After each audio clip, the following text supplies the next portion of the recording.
Hello प्यारे बच्चों, आज स्वतंत्रता दिवस है, 73rd इंडिपेंडेंस डे, और हम कह सकते हैं कि 72 ईयर्स हम लोगों ने कंप्लीट कर लिए हैं एज इंडिपेंडेंट नेशन। 15 अगस्त 1947 को श्री जवाहरलाल नेहरू ने एक बहुत ही अच्छी स्पीच दी थी, ट्रिस्ट विद डेस्टिनी जिसको कहते हैं, जिसके अंदर उन्होंने ये बोला था कि इंडिया आज रात को मिडनाइट के बाद ऐसे सवेरे में उठेगा जब वो एक स्वतंत्र देश होगा, और स्वतंत्र देश होने के बाद बहुत सारी जिम्मेदारियां हमारे ऊपर आएंगी as citizens of this nation, जिससे हम इस देश को बहुत अच्छी कंट्री बना सकें। पिछले 72 सालों में बहुत सारा काम हुआ, जहां पे मैं आपको बता दूं 33 करोड़ का देश था हमारा। हमारी लिटरेसी रेट बहुत खराब थी, बहुत ज्यादा मोर्टेलिटी रेट थी बच्चों के अंदर, विमेन का स्टेटस इतना अच्छा नहीं था। बहुत सारी प्रॉब्लम से लड़के हम लोग आज यहां पर खड़े हैं, जहां पे पूरा वर्ल्ड हमें एक तरह से सुपर पावर की तरह देखने लग गया है। बहुत सारे चैलेंजेस हम लोगों के पिछले 72 सालों में आए। हम लोगों ने ग्रीन रेवोल्यूशन के थ्रू फूड सिक्योरिटी इंश्योर की, फिर बहुत सारी डिजीजेस थी जिनको हम लोगों ने एलिमिनेट किया। लेप्रोसी एक डिजीज हो गई, रिसेंटली पोलियो को हम लोगों ने अपनी कंट्री से इरेडिकेट किया। बहुत मेहनत हम लोगों ने की, और ये पूरी मेहनत में सरकार के साथ साथ योगदान दिया हम लोगों ने। हम लोगों का बहुत महत्व है। इसी कॉन्टेक्स्ट में मैं आपसे एक बात करना चाहता हूं।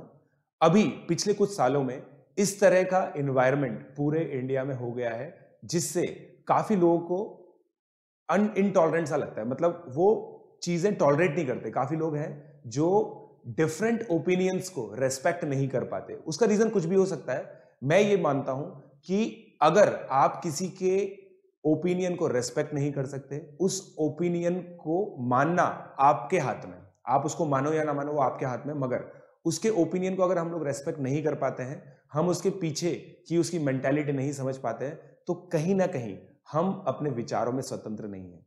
विचारों में स्वतंत्रता दो तरह से होती है। विचारों की स्वतंत्रता एक तो ये होती है कि हम अपने विचारों को स्वतंत्र तरीके से रख पाए, वो होनी चाहिए और वो होती भी है।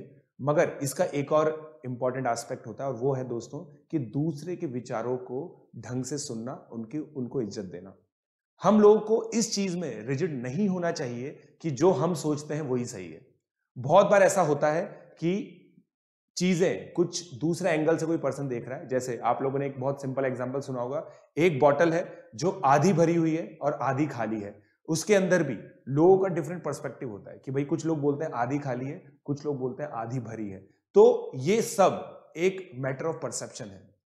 मैं एक जैन हूं, और हमारे धर्म में अंदर भी एक बहुत ही इंपॉर्टेंट चीज कही गई है, वो है अनेकांतवाद। अनेकांतवाद मतलब कि किसी भी एस्पेक्ट के बहुत सारे सत्य होते हैं, और उन बहुत सारे सत्य को अलग अलग लोग अलग अलग सत्य मानते हैं। तो हम लोगों की जो एक कॉमन चीज ध्यान रखनी चाहिए वो ये है कि हम जो भी सच माने, जैसा भी हमारे विचार हो, वो सारे विचार ऐसे होने चाहिए जो देश को प्रगति के रास्ते पर लेके जाए। मतलब मेरा कहना मतलब ये है कि अगर आप कुछ चीज सोच रहे हैं कि यार कोई भी गवर्नमेंट ने लॉ पास किया, कोई भी गवर्नमेंट ने कोई नई पॉलिसी लेके आए, उसके बारे में हमारी जो धारणा होनी चाहिए, हम अगर क्रिटिसाइज करें तो कंस्ट्रक्टिवली करें। अगर हम लोग उसको अप्रिशिएट कर रहे हैं तो भी कंस्ट्रक्टिवली करें। अगर हम लोग डिबेट कर रहे हैं तो हम एक दूसरे की बात सुने। यही एजुकेशन है दोस्तों, मेरे हिसाब से यही एजुकेशन है। केवल लिटरेट होना, एजुकेटेड होना नहीं होता। हमारी कंट्री आज 70% से ऊपर लिटरेसी रेट में पहुंच चुकी है। कुछ हमारे राज्य हैं जो ऑलमोस्ट 100% लिटरेसी रेट तक पहुंच चुके हैं। हमारे अंदर जो 6 से 14 साल के स्टूडेंट्स होते हैं, 6 to 14 ईयर्स के स्टूडेंट्स होते हैं, वो 95% से ज्यादा अब स्कूल में जाने लग गए हैं। इसका मतलब यह है कि आने वाले टाइम में हम लोग 90% से ऊपर लिटरेसी रेट अचीव कर लेंगे। बट क्या इस लिटरेसी रेट का मतलब यह है कि हम सब एजुकेटेड हुए हैं? मैंने बहुत सारे एजुकेटेड लोगों को देखा है जो बहुत सारी चीजें ऐसी करते हैं जो एक एजुकेटेड पर्सन को नहीं करनी चाहिए, जबकि उनको सारे फैक्ट्स पता है कि इसका क्या रेपरकशन हो सकता है, फिर भी करते हैं। ठीक है, एक मीम मैंने देखा था जिसके अंदर ये देखा था कि अगर आप एजुकेटेड होके, आप लिटरेट होके अगर अपनी जो गंदगी है उसको बाहर फेंकते हैं, और उस गंदगी को साफ एक इलिटरेट आदमी करता है, तो ऐसी लिटरेसी का कोई फायदा नहीं है। ठीक है, तो देखिए ऐसी बहुत सारी चीजें होती हैं और मैं मेरे चैनल के माध्यम से मेरे बच्चों को, जो मेरी बात सुनते हैं, उन बच्चों को केवल ये कहना चाहता हूं कि हमें एक एडुकेटेड इंडियन बनना है। आप बहुत सारे कॉम्पिटिटिव एग्जामिनेशंस की तैयारी करते हैं, बहुत सारे एस्पिरेशंस, एम्बिशंस हैं आपके। इन सभी एम्बिशंस और इन्हीं सभी एस्पिरेशंस के अंदर एक चीज आपको कॉमन रखनी है, वो ये है कि आपको कुछ ऐसा काम करना है जिससे आप देश की प्रगति में योगदान कर सकें। मैं भी बहुत बार अपनी छोटी छोटी कोशिशें करता रहता हूं, एजुकेशन सेक्टर में जुड़ा हुआ हूं। मेरा यह मानना है कि बच्चों को पढ़ाना, बच्चों को सही शिक्षा देना अपने आप में एक बहुत ही इंपॉर्टेंट योगदान है मेरी तरफ से। तो मैं ये योगदान आगे भी कंटिन्यू रखूंगा। मगर मेरा सभी बच्चों को ये मैसेज है बेटा कि कोशिश करो कि आप एक एडुकेटेड इंडियन बन सको, एक टॉलरेंट इंडियन बन सको। टॉलरेंट का मतलब ये होता है कि दूसरे के विचारों को भी उतनी ही इज्जत दो जितनी आप दूसरों से एक्सपेक्ट करते हो कि वो आपके विचारों को दें।